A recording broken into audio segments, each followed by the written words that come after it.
Welcome my good smelling friends, Ify here with the third video in a row dedicated strictly for the ladies, and that's mainly because I barely showed any fragrances for women lately and they kept piling up. Ioana has now about 50 fragrances and that's what this video is going to be today, my 8 most favorite fragrances from her collection.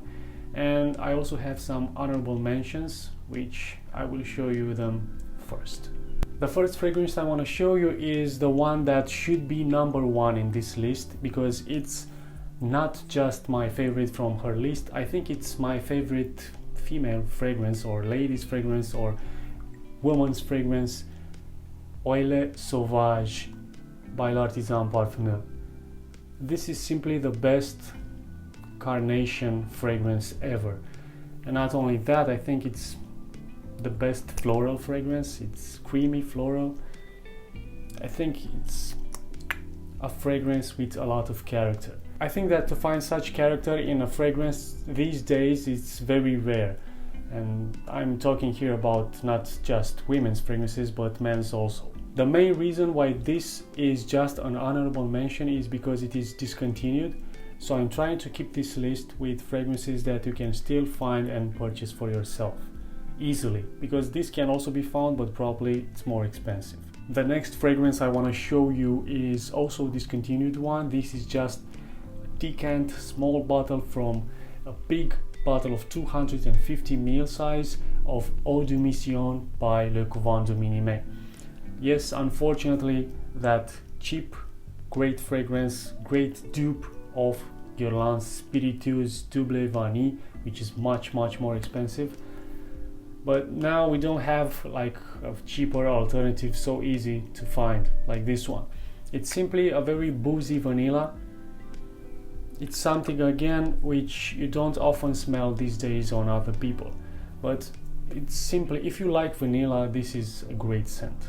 The third honorable mention is Burberry The Beat, and this is just an honorable mention because it starts off beautifully with a very genuine smelling citrus in the opening, very bright, very uplifting, but very shortly it settles down into something very boring, generic, like a generic citrus floral fragrance, which also gets this kind of sharp and also powdery aspect, which I don't really like. For that reason, just an honorable mention. Now getting to the actual list, the number 8 is taken by Dawn by Sarah Jessica Parker, the lovely collection. This is like it looks. It smells very clean, slightly soapy, but very again bright, very a bit of a shampoo smell in the opening, something that I do remember this smell when I was a child. Some shampoo which was very popular those days smelled like this, and this offers me at least a comfortable scent, but it rushes so quickly into the last phase of the smell, which is a musky scent, that it's really a shame, because the opening it's again very nice. Sarah Jessica Parker again surprises me with another very good perfume. I think I'm gonna try more from her brand because I do also have Stash, which is awesome. She's the reason why I still have faith in celebrity fragrances. Number 7 is actually the number 1 of the list in the video which I recently posted. It's Carribean Joe For Women, syrupy peach sweet fragrance, simply simplistic, a very nice summer scent. Again, just peach, sweet, simple and not offensive, just like that. Also, this is very cheap, so you can buy this without regretting. You can over spray because it doesn't last that much, but it doesn't have such a poor performance either. I think overall this is a great scent for the price, but because it doesn't have such a great character, you can't really take this fragrance that seriously if you want to go to a dress-up party or something like that. Number 6 is Christian Breton Jardin Fleury which is an excellent dupe or clone of Dolce & Gabbana Light Blue for Women. Performance is good, price is great, smell is fantastic. I mean, if you love that scent, this is something that you will also love. I simply love this blend. Speaking about dress-up parties, this is Bobbi's Party at number 5. And it's just number 5 because she rarely gets an occasion to wear this fragrance. Okay, so when you read the title, Bobbi's Party, you don't think of a regular party, you know, people getting drunk, stuff like that. No, this is like a very classy, this is a very elegant party. People are going to be dressed up very nicely.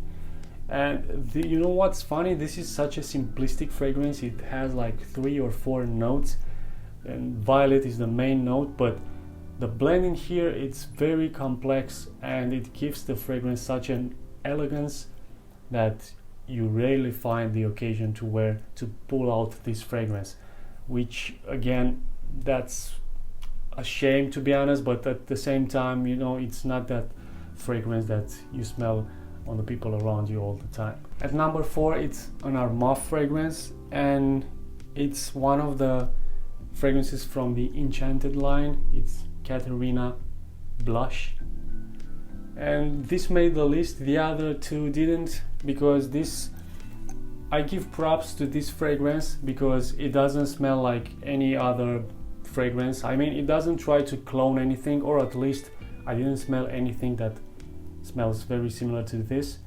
And this simply smells like creamy white flowers. It's simply like that.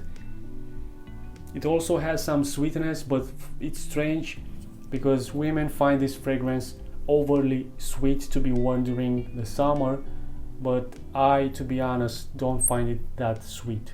Number 3 is another Armaf fragrance, and this made the list for one reason, because she wore this the most out of all these fragrances I've shown you, because she had this long before the other ones, and also because these 2 Armaf fragrances are not trying to copy other fragrances.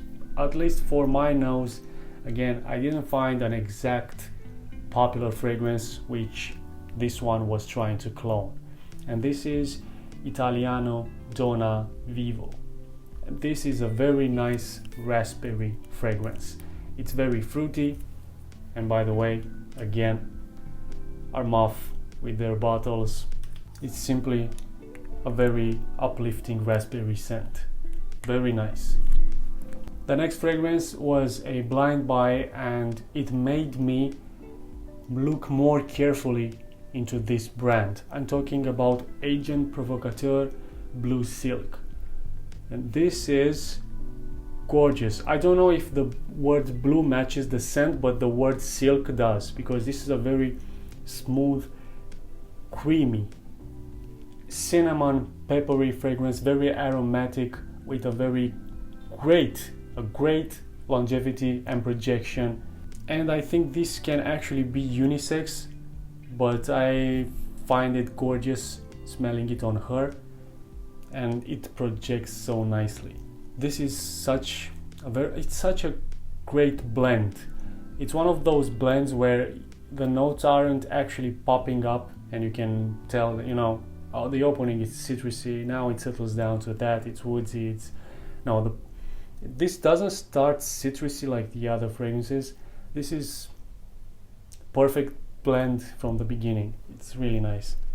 And the number 1 is, remember when I said that the number 2 spot projects very nicely and it has like a great projection and longevity? Well, this is beastly. Floral Sculpture by Haramain from their portfolio line. And if you didn't know about this is a clone or a dupe or inspired by Portrait of a Lady by the much more popular and expensive fragrance by Frédéric Malle. But the thing is, they done it so beautifully, Haramain, that some people prefer this over the original. a very nice oriental rose. It's simply like that. It doesn't offer too much changing in the fragrance, but you never get bored of smelling this. I love it. It's fantastic. And there you go, ladies and maybe gentlemen, if you watched this video. Now, which of these fragrances do you own and do you know anything about them? Leave a comment below and let us know what's your opinion about them. Until the next video, keep smelling great.